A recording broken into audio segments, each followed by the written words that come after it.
안녕하세요. 모디에어 플란트 원장 유하정입니다. 저희 모디에어 플란트에서는 모발이식뿐만 아니라 탈모 치료도 굉장히 열심히 하고 있어요. 요새 탈모 치료의 트렌드는 세포치료제 또 재생의학이에요. 최근에 국제 모발이식 학회인 ISHRS라는 학회가 있는데 거기서 2달에 한 번씩 전 세계에서 모발이식 혹은 탈모 치료를 하는 의사들이 이번 달에는 이런 주제가 좋겠다 혹은 새로운 흥미로운 연구 결과들 이런 거 있다 우리 다 같이 나누자라는 취지에서 포럼지를 발행하고 있어요. 이 포럼지의 주제나 내용을 봤을 때 한국이 다른 나라들에 비해서 모발이식이나 탈모 치료의 수준이 되게 높고 적극적으로 시행하고 있구나라는 생각을 했던 것도 사실이에요. 그런데 이번에 2025년 5월에서 6월호가 이제 포럼지가 왔는데 평소 이제 포럼지가 수술적인 교정에 좀 집중을 하는 측면이 있었는데 이번에는 제가 아까 말씀드린 세포치료제 또 재생의학에 집중을 한 호더라고요. 그래서 되게 재밌다. 새로운 관점이다. 또한 우리가 탈모 치료에서 수술적 치료만으로 완전히 탈모를 해결할 수가 있는 경우는 굉장히 드물어요. 비수술적 치료와 수술적 치료가 같이 가야 결국에는 장기적으로 좋은 두피, 모발 상태를 우리가 유지를 할 수 있기 때문에 어떤 사람의 평생을 놓고 본다면 수술적 치료나 비수술적 치료 한 가지만으로는 탈모 해결이 어렵다. 우리가 두 가지 측면을 꼭 같이 봐야 되고 그런 것처럼 수술을 하는 의사도 비수술적 치료에 대해서 잘 알아야 되고 비수술적 치료를 하는 의사도 수술적 치료에 대해서 당연히 잘 알고 있어야 된다. 그래야 이제 내가 하는 것만이 아니라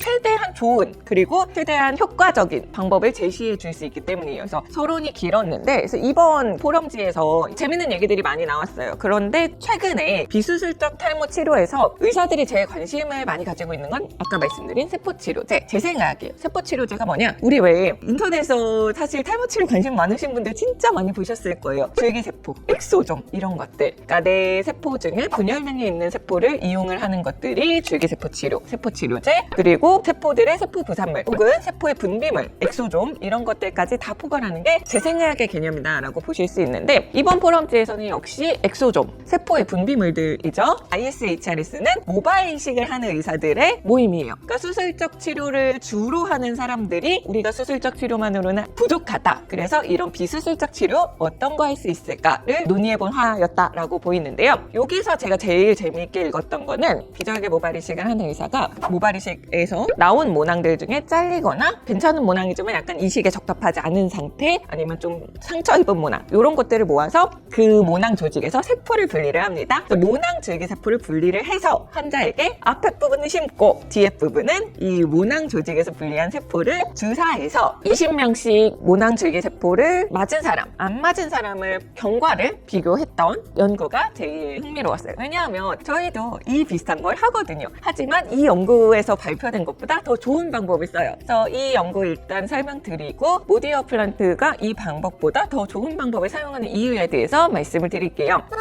아까 말씀드렸듯이 총 40명을 대상으로 20명은 그냥 평소와 같은 모발이식 치료를 받고 다른 20명은 우리가 보통 모발이식 앞부분을 많이 하고 정수리는 탈모약 먹고 지켜봅시다 뭐 이런 식으로 얘기 많이 하잖아요. 그런데 앞에 심고 뒤에다가 모낭줄기세포 주사를 같이 한 거예요. 그랬을 때 이 모낭줄기세포 주사를 같이 안 맞은 환자들은 1년 동안 경과를 비교를 해보면 수술하기 전보다 조금 더 머리가 빠졌다. 근데 이거는 너무 당연한 거죠. 제가 환자분들한테 진료실에서 가끔 얘기 드리는데 아무것도 안 하시면 지금 오늘이 환자분이 머리가 앞으로의 날들에서 제일 많은 날이라고 지금이. 왜냐면 아무것도 안 했는데 뭐 특수한 경우가 아닌 이상 우리가 나이가 들어가면 다 모두가 머리가 줄어드니까 그래서 주사를 안 맞은 쪽 사람들은 머리가 감소했다. 그리고 모낭에서 분리한 세포를 주사를 정수를 맞았던 사람들은 모발의 굵기 그리고 모발의 숫자가 모두 다 좋아졌다라고 하는 것이 연구에서 환자를 대상으로 했던 거고 이 논문을 쓴 사람은 내 방법으로 세포 모낭 조직에서 세포를 분리해가지고 세포 표지자가 있어요. 세포 표면에는 이 세포가 어떤 종류의 세포인지를 알려주는 표지자가 있는데 이게 정말 분열능이 있는